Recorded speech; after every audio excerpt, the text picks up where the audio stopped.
Amén. Buenos días.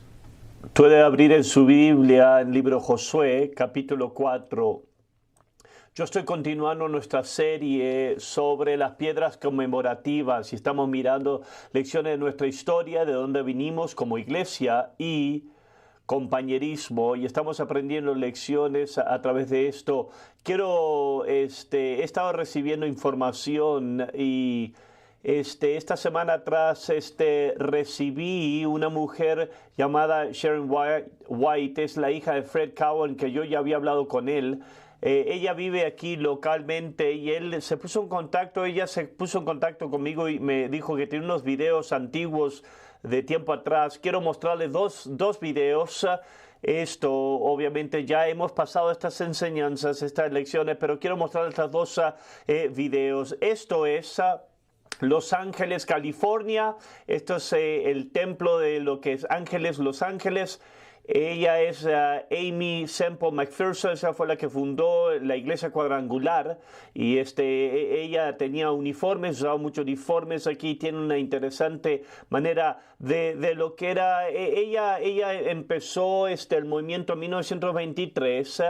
Aquí hay lo que es una precesión de las mujeres de la iglesia cuadrangular y con todos sus uniformes aquí, yendo en fila, en forma, manos en los hombros y aún los hombres participando aquí. Y esto le estoy mostrando. Esto es realmente como era antes en esos tiempos. Una mujer que estaba en cargo feminiza las cosas y es algo que lo más probable mi papá yo creo que no hubiese disfrutado. Pueden parar ese video y quiero mostrarle el segundo video aquí. Es fascinante. Sharon White es la hija de Fred Cowan. Su abuelo, no me acuerdo de su nombre, nada más lo recordamos por su apellido, pero él tenía una videocámara. Y recuerde que en unas enseñanzas pasadas yo le dije que nosotros les debemos a esa gente que fueron antes de nosotros en la iglesia cuadrangular, porque ellos oraban por Presca y también plantaron semillas. Entonces estábamos en el parque, la semana pasada estuvimos en el parque y uno de ellos, videos que pudimos ver, nos muestra cómo tenían evangelismos en los parques, en el parque de Presca. Esta la corte, en el parque de Prescott, en la calle Cortés, donde estuvimos el lunes en la noche, nosotros mismos. Esto es un video ahí donde está el lugar de hamburguesas Baba y de ese lado también, aquí podemos ver, y ellos practicaban como el ejército de salvación en esos tiempos. Tenían una banda de música, de instrumentos y la usaban. Eso es la esquina de Gurley y la calle Cortés, ahí enfrente de lo que es el lugar donde está el lugar de helados y había un grupo musical que estaban cantando. Y en un minuto aquí, unos minutos, no tengo realmente idea de quién era, pero aquí está el pastor de la iglesia predicando en las calles. Ahí, en la esquina de Cortés, en la plaza de la corte, Dios lo bendiga. Yo no conozco, no sé quién era ese hombre, pero estaban plantando semillas que nosotros agarramos el beneficio. Tenemos que darle gloria a Dios por eso, amén. Amén, gracias a Dios por su bondad. Entonces quería que usted vea eso y eso fue fascinante para lo que fue para mí ver. Vamos a entrar a la enseñanza, a lo que vamos a saltar a lo que es leer la escritura de Josué 4:4 al 7. Vamos a entrar directamente aquí y estamos hablando de la historia y los fundamentos y vamos a hablar lo que es el arrepentimiento y la disciplina. Nuestra iglesia y las iglesias del compañerismo cristiano ministerio, todas las iglesias, ellas se basan en arrepentimiento. Arrepentimiento quiere decir apartarse del pecado y volverse hacia Dios. Y eso es absolutamente fundamental a quien somos. Esto tiene que ver con nuestro mensaje. En nuestra iglesia, en nuestras iglesias, nosotros predicamos en arrepentimiento, Mateo 3:2, y diciendo arrepentíos porque el reino de los cielos se ha acercado. Aquí está el mensaje temprano. Arrepentíos, arrepiéntanse porque el reino de Dios se ha acercado. Marcos 1:14. Después de Juan fue encarcelado, Jesús fue a Galilea predicando el evangelio del reino de Dios. Decía, el tiempo se ha cumplido y el reino de Dios se ha acercado. Arrepentíos y creed en el evangelio. Arrepentíos y creed en el evangelio. Esto es Jesucristo. Esto es absolutamente fundamental. Nosotros predicamos arrepentimiento. En orden para poder predicar arrepentimiento, eso quiere decir que nosotros predicamos sobre el pecado. Y nosotros denunciamos el pecado, no tenemos temor de nombrar el pecado. El pecado no es aceptable para Dios. Papá tenía una enseñanza que nos decía como discípulos, que él repetía para las llamadas del altar, para los discípulos, para los evangelismos. Él nos decía, tú tienes que hacer que la gente se vea perdida antes de hacer que se salve. Salvos es una palabra bíblica, eso quiere decir que fuiste rescatado, estabas perdido, y papá decía, tú no puedes hacer que la gente se salve, al menos que la gente primeramente se vea perdida. Tienes que mostrarle el problema antes. El evangelio es las buenas nuevas de cómo arreglar el problema, pero tienes que predicar sobre el pecado. Entonces, nosotros no predicamos salvación en nuestra iglesia. Nosotros no estamos predicando que nada más prueba a Jesús, los cristianos nada más sí saben divertirse. No, nosotros predicamos sobre el pecado, que tú tienes que arrepentirte, que tienes que cambiar tu opinión sobre el pecado y mirarlo como Dios lo ve. Nosotros predicamos para una experiencia de nacer de nuevo, una conversión. Juan 3:3. Le respondió Jesús, de cierto te digo que el que no nace de nuevo no puede ver el reino de Dios. Jesús dijo, eso es un requisito, no es opcional. Tú necesitas nacer de nuevo, no vas a entrar al reino de Dios.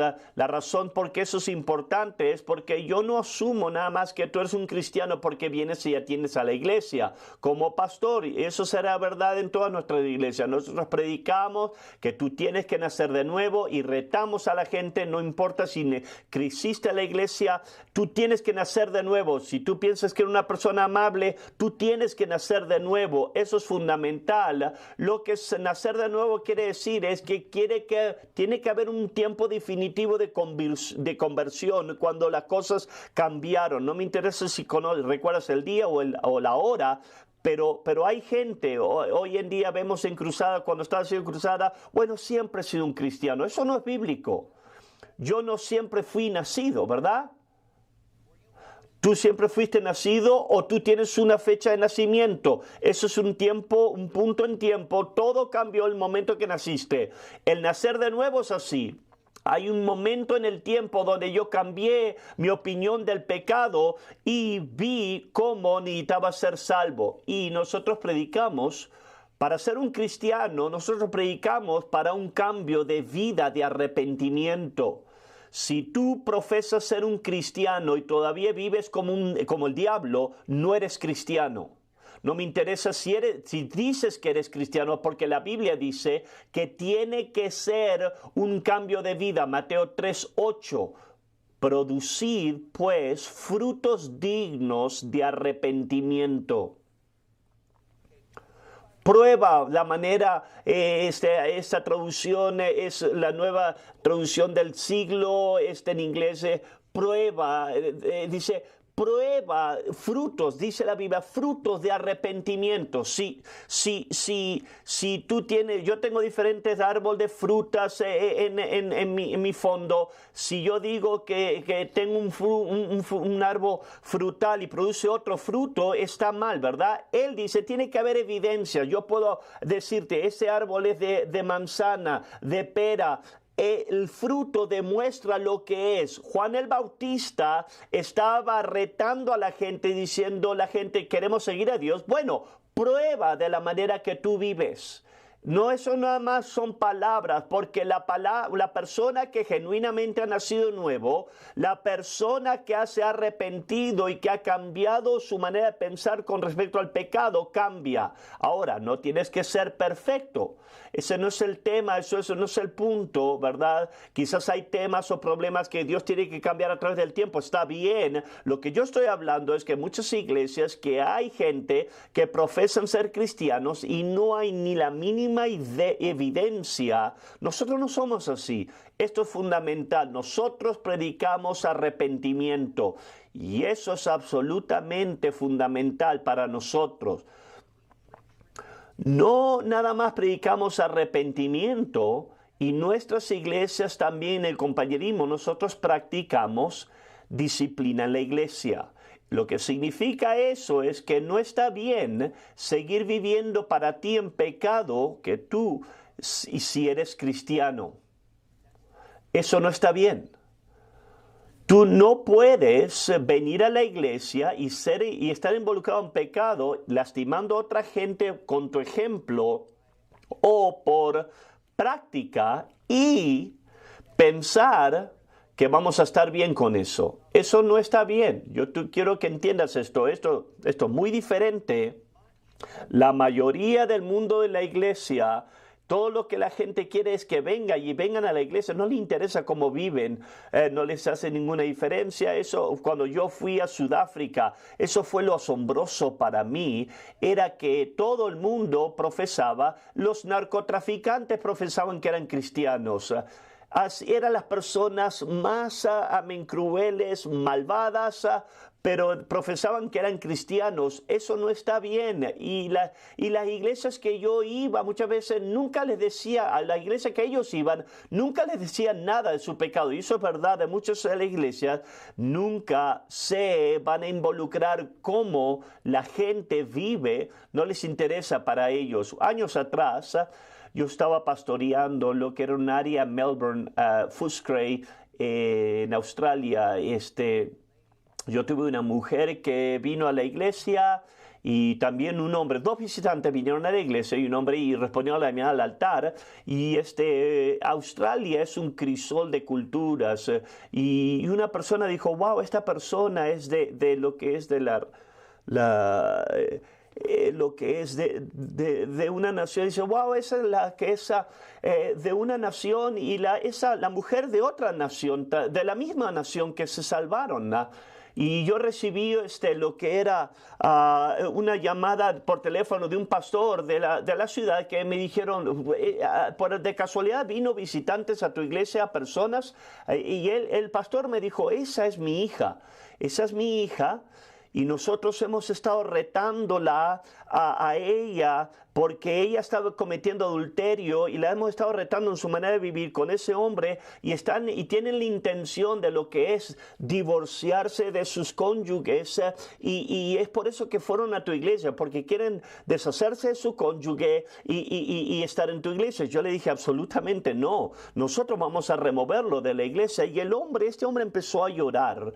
Y él me dijo estas palabras, me dijo, yo pensé que éramos la única iglesia que nosotros nos interesaba, nos preocupaba de lo que nos interesaba con respecto al tema de la inmoralidad, y nos dijo horribles historias de lo que era de hijo de otras iglesias que estaban yendo a Asamblea de Dios, otras iglesias cristianas, donde el líder de la banda, de lo que es alabanza, estaba cometiendo adulterio y nadie les interesaba, no hacían nada con respecto. Y yo le dije a ese pastor, Señor, nosotros no somos así. Yo te garantizo desde hoy, yo no voy a permitirles, tú no vas a deshacerte de tu cónyuge y venir a la iglesia y estar cómodo aquí con nosotros. A nosotros nos interesa con respecto al pecado. Nosotros ejercitamos lo que es disciplina a aquellos que están involucrados en ministerio. Si tú quieres estar involucrado en ministerio en nuestra iglesia, esto lleva responsabilidad, amén, más alta. ¿Por qué? Porque nosotros creemos que los ministros llevan la presencia de Dios. Si tú quieres estar involucrado en la plataforma, ministerio, plataforma, diferente ministerio, tú estás cargando la presencia de Dios para la gente, y a través del Viejo Testamento nosotros tenemos este principio de santidad. Dios insistió que los sacerdotes sean santos. El tema del templo, la casa de Dios, que era santo. ¿Por qué? Porque nosotros estamos cargando la presencia de Dios. Entonces lo que pasa es que si ellos están en ministerio, pero aprendemos que están viviendo en pecado, están involucrados en fornicación, en pornografía, están haciendo cosas impias, eso no está bien. Tú no vas a representarnos a nosotros mientras que tú vivas en pecado. Número uno, es por el ejemplo. Nosotros no queremos que tú pongas un ejemplo para la gente nueva que te ven, que tú estás en la plataforma y todavía te ven que tú estás en la cantina el sábado en la noche y estás ministrando el domingo. Eso no está bien. Ellos saben que tú estás involucrado en moralidad. Eso es por un ejemplo. No es aceptable. Nosotros también creemos que obstaculiza el Espíritu de Dios. Y es la razón del por qué que cuando la gente supuestamente está ministrando, si ellos están involucrados en pecado, eso va a obstaculizar de una manera u otra el Espíritu de Dios que nosotros queremos que toque a personas. Entonces, si tú estás involucrado en ministerio y descubrimos que estás viviendo en pecado, te vamos a remover del ministerio. No está bien. No vas a ser un fornicario y vas a cantar el sábado. No vamos a hacer eso. Entonces, nosotros practicamos hacemos eso. Nosotros practicamos la disciplina para ayudar a la persona primordialmente. No queremos que gente piense que o crees que la Biblia es verdad o no. El pecado te manda al infierno. ¿Cuántos creen eso? ¿Verdad? Entonces, si vamos a permitir a la gente que viva en pecado y no vamos a decir nada con respecto, eso quiere decir, amén, que van a estar cegados. Porque eso es lo que la gente piensa. Yo tengo que estar bien, entonces estoy en la plataforma. Eso es cegador. Entonces, ayudamos a la gente. No, esto no es aceptable. No vas a estar en ministerio. Vas a estar fuera del ministerio para ayudarte a ti, para que enfrentes tu pecado y también para proteger a la iglesia, para proteger el ejemplo, para lo que era proteger el Espíritu de Dios. La disciplina de la iglesia la practicamos, removemos gente del ministerio. Ahora, yo no estoy hablando de una persona que te cruza en la carretera y tú dices una mala palabra y te decimos, bueno, ya está fuera. No, estamos hablando de cosas serias, ¿verdad? Ahora, por un rango limitado de pecados, esto no es amplio. De tiempo en tiempo, nosotros practicamos disciplina de la iglesia y removemos gente de la iglesia. Tú no está bien que tú atiendas a nuestra iglesia. 1 Corintios 5, 1 y 2. Me cuesta creer lo que me informan acerca de la inmoralidad sexual que hay entre ustedes, algo que ni siquiera los paganos hacen. Me dicen que un hombre de su iglesia vive en pecado con su madrastra. Ustedes están muy orgullosos de sí mismos, en cambio, deberían estar llorando de dolor y vergüenza y echar a ese hombre de la congregación. Esto es aquí en el libro de Corintios. Esto es en la iglesia de Corintios. Y que había un caso, amén, de inmoralidad increíble, que alguien aquí era un hombre, estaba acostándose con su madrastra. ¿Por qué harías eso? Eso es increíble, como Alabama, y hay mejores lugares, ¿verdad? Hay mejores lugares donde puedes encontrar a mujeres. Pero Pablo era el pastor antes y él está escuchando de esto y él dice, él está indignado. Ellos están orgullosos de esto. ¿Tú sabes que este hombre está acostado con su madrastra? Y ellos dicen, sí, gloria a Dios. ¿Por qué vas a estar feliz de eso? Porque ellos sentían que eso era evidencia de su amor. Oh, pastor, nosotros no tratamos con ellos porque nosotros amamos a la gente. ¿No es la gracia de Dios hermosa? Que este hombre puede dormir, pero es todavía un cristiano. La gracia. Y Pablo dice, absolutamente no. Tú remueves esa iglesia, tú remueves a gente de la iglesia. Entonces nosotros practicamos esto, disciplina de la iglesia, muy, muy limitado, de la forma limitada de razones del por qué haríamos eso, pero Pablo da instrucción. Pero hay gente que no tendría que estar en la iglesia, no es bueno para ellos y no es bueno para la iglesia. El propósito de la disciplina en la iglesia, número uno, es ayudar al ofensor. Porque hacemos esto, estamos tratando de salvar a esa persona que está involucrada en pecado. Esto no es nada más una palmada, esto no es nada más lo que es una palmadita es corporativa, te vas de aquí como algo público aquí. No estamos tratando de salvar a gente, el pecado manda a la gente al infierno. Entonces, es lo que hacemos, 1 Corintios 5:5, entonces deben expulsar a ese hombre y entregárselo a Satanás para que su naturaleza pecaminosa sea destruida y él mismo sea salvo en el día del Señor vuelva. Que el Señor vuelva. Entréguenlo a Satanás. En otras palabras, si tú estás en la iglesia, tú estás recibiendo los beneficios de relaciones, el beneficio de la predicación, el beneficio de lo que es de acceso de cosas, aviso espiritual. Él dice, si tú quieres vivir como el diablo, tú vas a perder ese derecho. Él dice, mi aviso es, sácalo de la iglesia, no le permitas a ellos a que tengan los beneficios espirituales. Eso, él usa un término radical, entrégalo a Satanás. Si quieres vivir como el diablo, únete al diablo entonces. Si tú quieres, ¿por qué estamos haciendo esto? Él dice, para que la naturaleza pecaminosa sea destruida, pero su espíritu sea salvo. En otras palabras, en una situación ideal, tú estás removiendo a la persona de forma temporánea para que ellos puedan ver su pecado. Para que ellos en un tiempo más futuro ellos puedan regresar. Obviamente lo que Pablo quiere es que tú pensaste que estaba bien dormir con tu madrastra. Nosotros queremos removerte para que tú puedas ver, oh mi Dios mío, ¿qué estaba pensando? Y tú puedes ahora, y tú quieras vivir diferentemente. Eso sería la idea de la disciplina. Estás ayudando a la persona que confronte su pecado para que puedan ser salvos.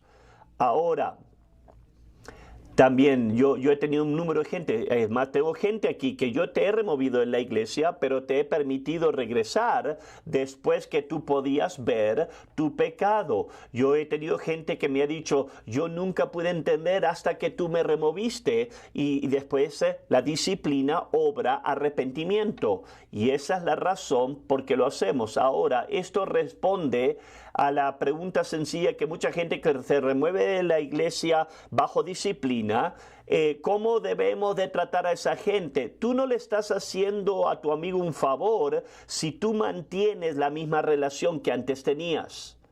Tú no los estás ayudando, si lo estás tratando que no hay problema, estás involucrado en un increíble pecado y seguimos como que nada cambió, tú estás dándole un falso mensaje, no estás ayudándolo a ellos. Yo no estoy diciendo que nunca les vas a hablar para el resto de siempre como los Amish que lo rechazan para toda la vida, pero la relación tiene que cambiar. ¿Por qué? Porque estás ayudándolos que ellos reciban el mensaje. No puedes vivir de esa manera y ser un cristiano, necesitas cambiar. La segunda razón del por qué practicamos esto, la disciplina de la iglesia, es para proteger a la iglesia. Primeramente, yo te quiero ayudar a ti, pero si tú no quieres ser ayudado, entonces yo voy a proteger la iglesia. 1 Corintios 5:6. Es terrible que se jacten sobre dicho asunto. ¿No se dan cuenta de que ese pecado es como un poco de levadura que impregna toda la masa? Entonces ahora aquí él está usando una ilustración. Dice, si tú tienes masa entreverado con lo que es agua y harina, si tú echas levadura, la masa no se va a quedar de la misma manera, va a impregnarla. Lo que es, impregna la masa. Saca a esa persona para primeramente que puedan ser salvos, pero segundamente queremos proteger la iglesia. Puede haber muchas razones. Yo he removido alguna gente porque han sido depredadores, están aquí para afectar a gente moralmente. Cuando entran por las puertas, escucha la canción del tiburón, la película Tiburón. Taran, taran, taran. Están buscando por hombres, por mujeres. Yo no estoy bien con eso. Esto no es un lugar de ligar parejas. Y yo le he dicho a la gente, ¿sabes qué? No puedes venir porque voy a proteger a nuestras mujeres, voy a proteger a mi hombre, proteger de ejemplos malos, vamos a proteger el espíritu de la iglesia. Yo voy a decir esto y voy a decir esto gratis. De tiempo en tiempo tengo otras iglesias que nos dicen, bueno, nosotros tenemos una junta juvenil, les gustaría traer sus jóvenes que se unan con nosotros. Y yo digo, absolutamente no. Nosotros predicamos sobre el pecado. Tú crees en eterna seguridad, que no interesa cómo tú vives. ¿Por qué yo voy a traer nuestros, esperemos, puros jóvenes, jovencitas, y traerlo y ponerlos con tu gente, amén, dañada? No, absolutamente. Yo sería un pobre pastor si hago eso. Es por eso que yo no estoy diciendo que somos los únicos salvos, pero yo sé lo que predicamos. Yo no estoy de esa persona que nos siempre reunimos con todo el mundo. Parte de la razón es para preservar. Ahora, yo dije que al remover a la gente es limitado, ¿verdad? Hay gente que dice, bueno, yo tengo una mala actitud, tú estás fuera de aquí. No tienes que tener temor. Es muy limitado esto. Aún más limitado es extremadamente limitado que hay gente que quiero que entiendas que los removemos, que no van a regresar a la iglesia. Si te removemos de la iglesia por una ofensa sexual, para los niños, en contra de los niños, te removemos y nunca vamos a regresarte, vas a regresar. Yo soy llamado a proteger los niños. Eso es muy limitado, muy raro, pero eso es verdad, ¿verdad? Si un hombre presenta una violencia sexual contra las mujeres, ya se acabó.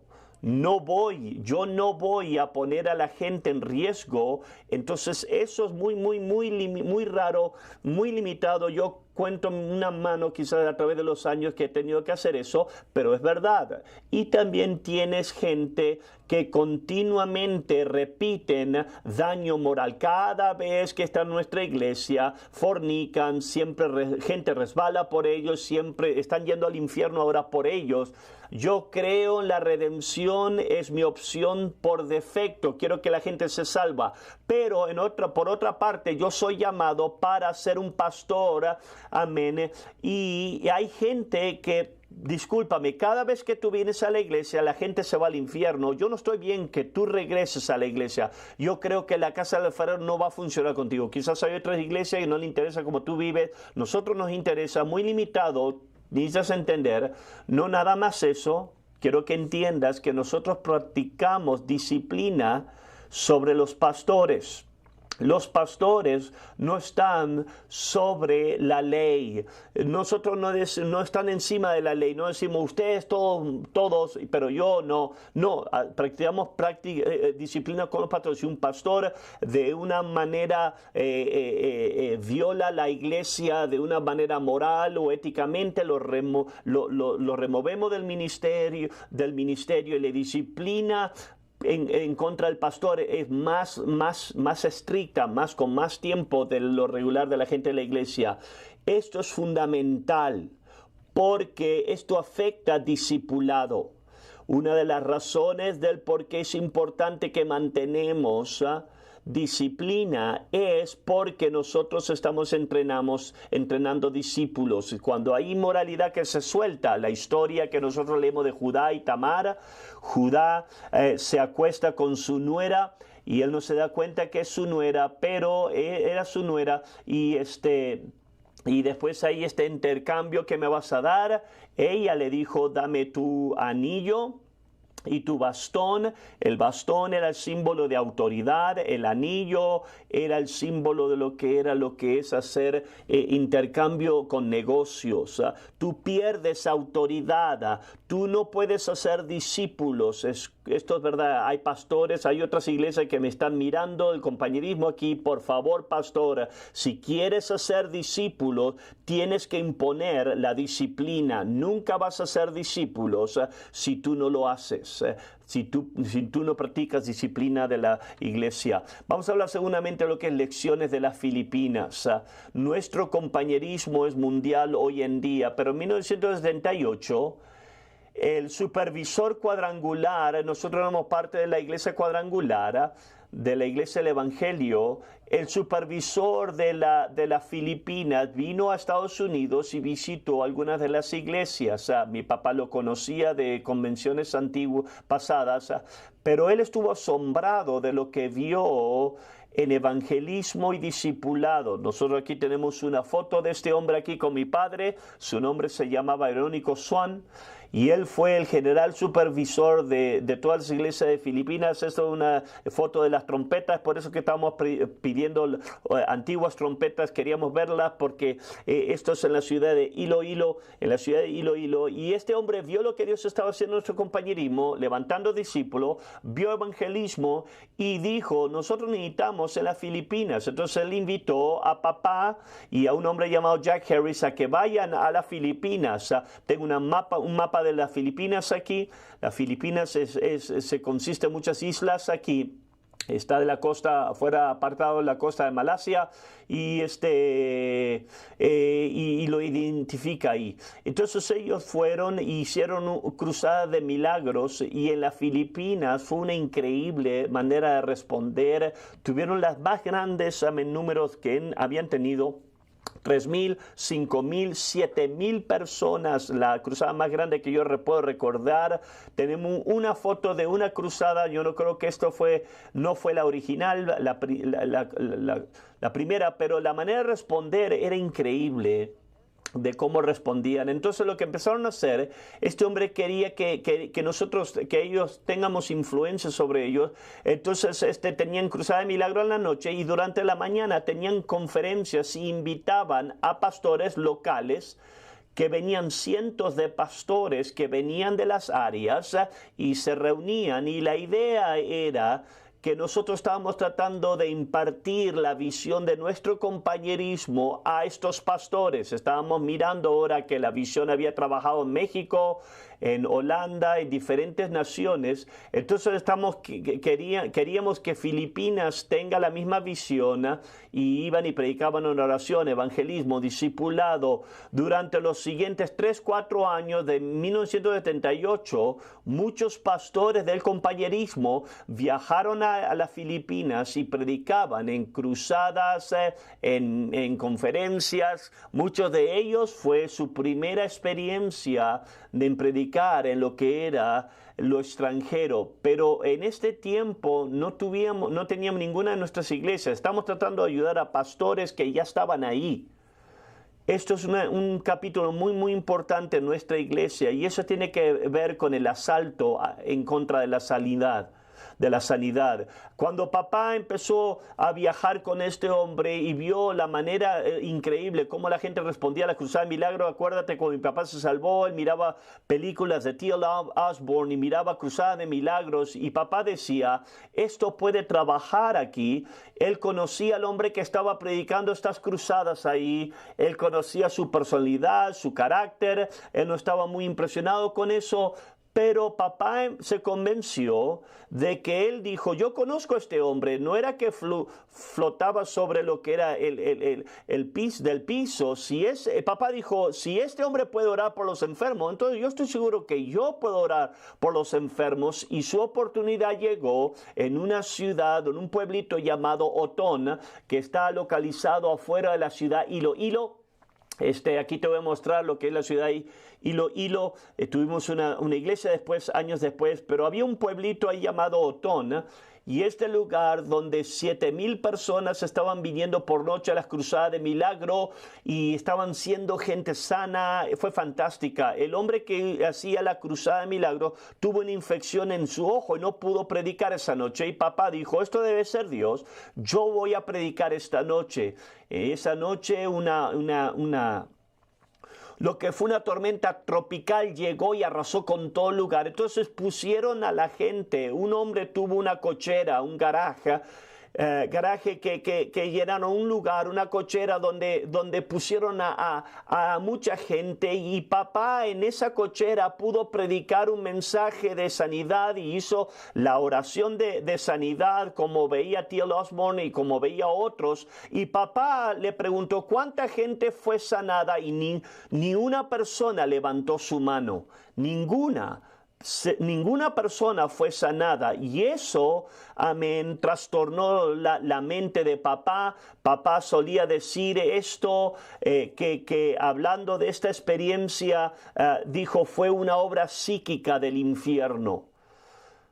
Entonces mi papá vino basado de ese servicio, él llegó a conclusiones erróneas.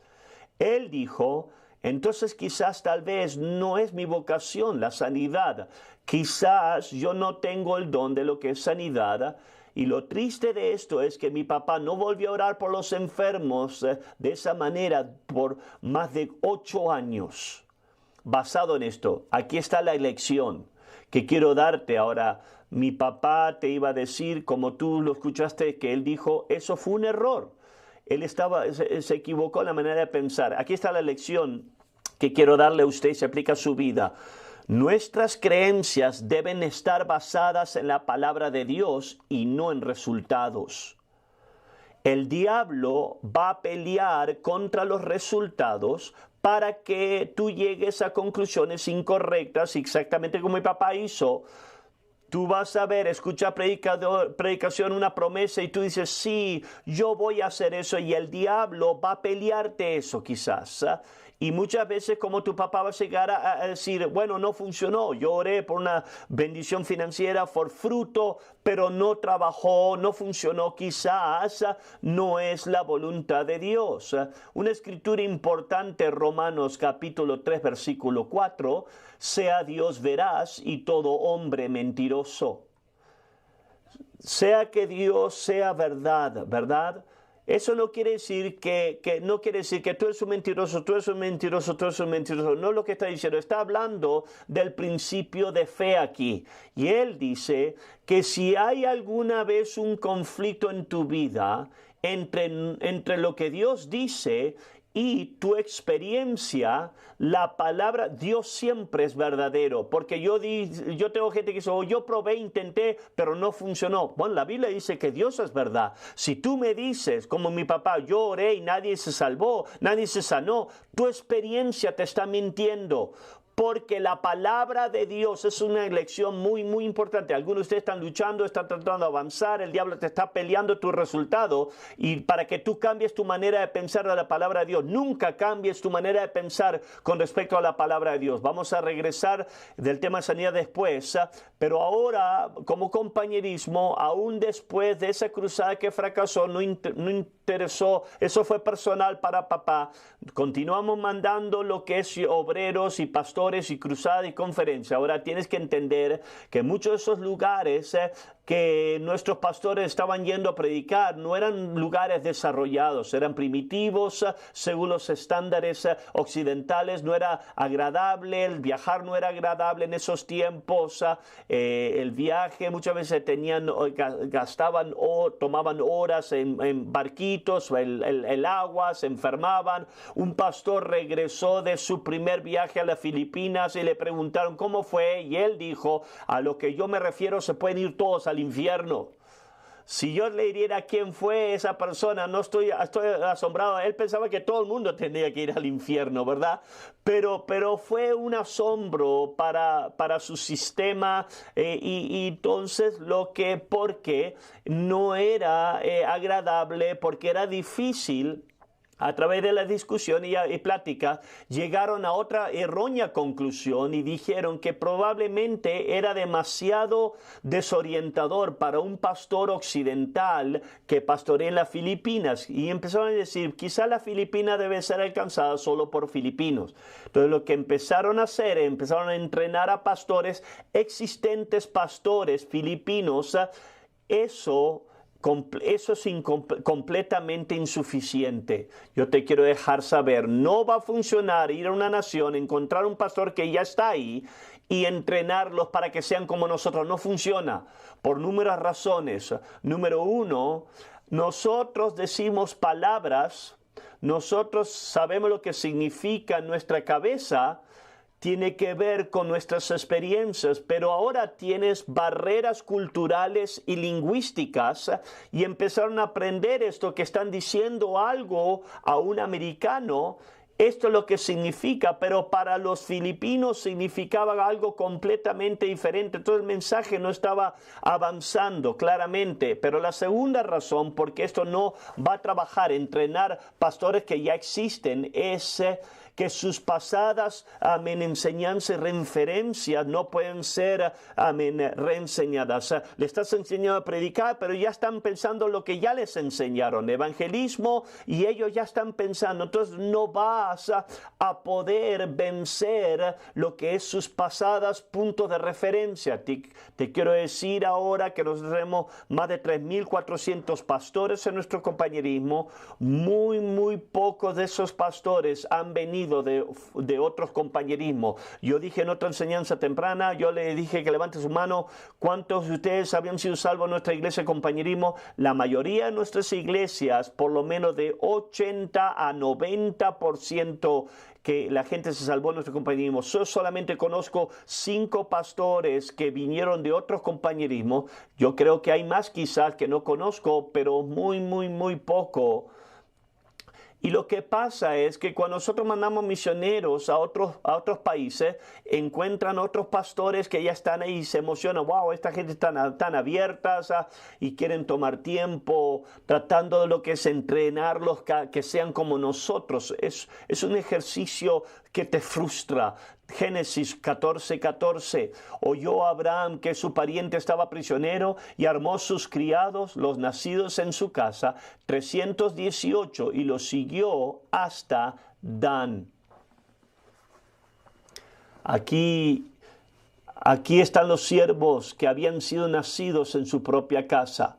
Esos que habían nacido, que lo más probablemente ser lo que nosotros somos, y eso es una verdad que nosotros tenemos que seguir. En 1982, Larry y Janet Neville respondieron al llamado a ir a las Filipinas de Estados Unidos. Dijeron, nosotros vamos a ir y pastorear ahí. Teníamos un joven pareja filipina y que había sido impactada por las cruzadas y conferencias.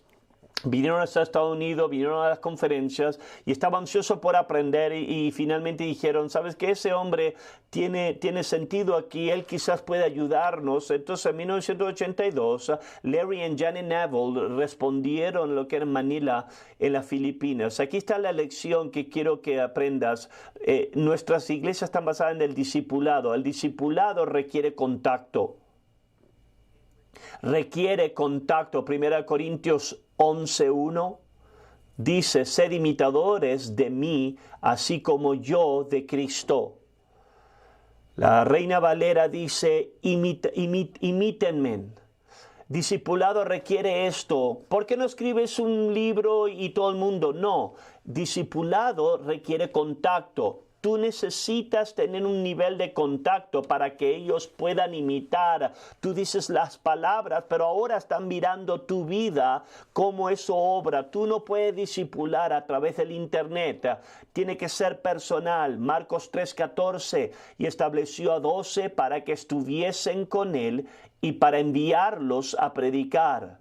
Él escogió a 12 para que estuviesen con él. Discipulado requiere contacto. Yo no estoy hablando de ser mejores amigos y estar todos los días juntos, pero tienen que verte en la iglesia, tienen que verte en la oración, tienen que verte en diferentes plataformas, poder preguntarte preguntas, ver cómo reacciones contra los problemas, ver tu estilo de vida. Requiere contacto. Nuestra primera iglesia en 1982, la obra empezó a trabajar.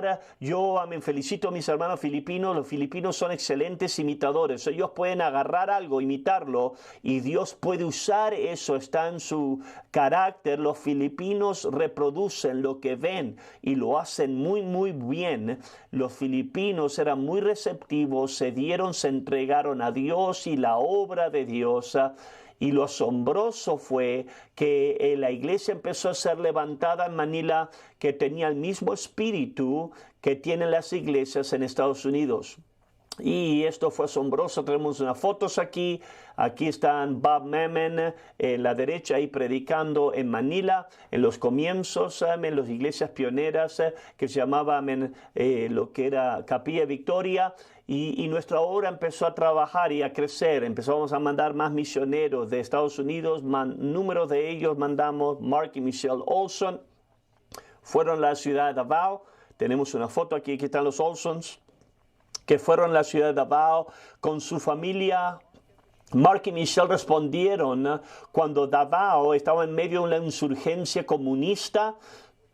Ellos se encontraban en ese tiempo de 6 a 8 cadáveres al día, a menudo decapitados, por la guerra que estaba tomando. Los comunistas estaban tratando de tomar el país aquí, y en el medio de todo eso, Mark y Michelle fueron a la ciudad de Davao. Y en el momento que llegaron, tú sabes cómo Mark es radical para Jesús. Cuando llegaron a la ciudad, Mark le testificó al taxista cuando llegaron su primer día, la primera hora que llegaron. El taxista se salvó, se sumó a la iglesia. Tenemos una foto aquí que Mark me mandó unos años atrás, que en la pantalla atrás de ellos, ahí esa foto, esa es la iglesia de Davao. Esa era la gente cuando cumplieron 4 meses. La iglesia hacía 4 meses que se había abierto, y eso ahí está, fueron unos años después, y estaba mostrando aquí la foto cómo Dios empezó a hacer una increíble cosa. Absolutamente, Marcos está absolutamente comprometido al discipulado, empezó a plantar iglesias. Tenemos más fotos aquí de Davao.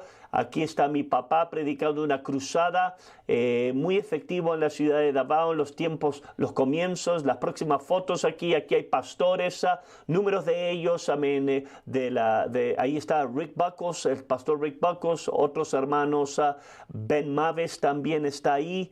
En el medio ahí de la foto, y esos eran pastores que habían sido mandados, y la obra en Davao es increíble. Desde Davao ahora tienen 306 iglesias plantadas de la ciudad de Davao. Es una increíble obra de Dios que Dios ha hecho. Mandamos a más misioneros. Dave Stevenson fueron a Cebu City, a la ciudad de Cebu. Ahí está Dave en una cruzada de la ciudad de Cebu. Mandamos números otros pastores. Hurleys fueron a Iloilo, la ciudad de Iloilo. Los Montis fueron a una ciudad de oro. Los Mayolos fueron a 2 ciudades, a Naga y Puerto Princesa. Mike y Terry Sawyer, Tony Rose Freight, Bobby Allenson Hall.